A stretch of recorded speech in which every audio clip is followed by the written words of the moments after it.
Guys, kain tayo. May sasabihin ako sa inyo, guys. Hirap pala, no? Pag wala kang sariling bahay, nag-uupa ka lang. So, yung mga anak ko kanina nagpa-enroll. Tapos, pumila sila 3 beses na. Umalis sila ng tuwing madaling araw. Nabutan ng cut-off 2 beses. Kasi 100 lang.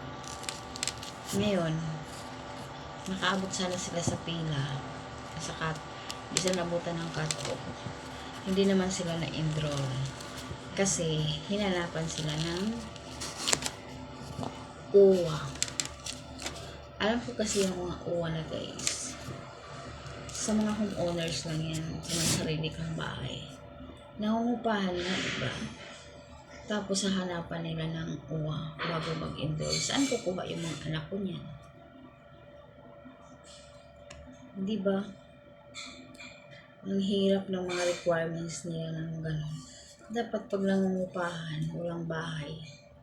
Hindi na nila hihingian ng ganyan kasi hindi naman kami pwedeng bigyan yan kasi wala naman kami sariling bahay. Nag-uupa lang kami. Nagre-rent lang kami. Hindi kami basta-basta makakakuha ng ganun.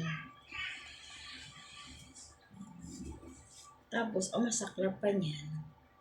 Walang karapatan yung mga anak mo mag-aral sa gusto nilang papasukan ng paaralan kasi wala ngang uwa na makukuha.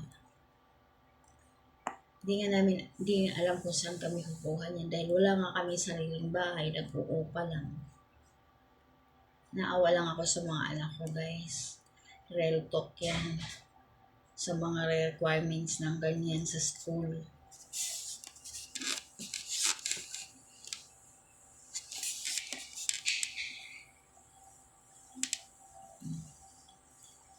Daming mga requirements. Hirap na hirap pumila yung mga nagpapa-enroll tapos hindi naman pala.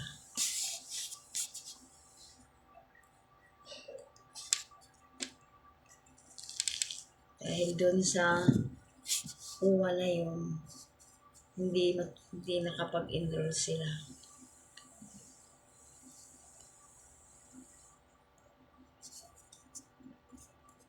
Diba? Ang hirap ng mga patakaran nilang ganun.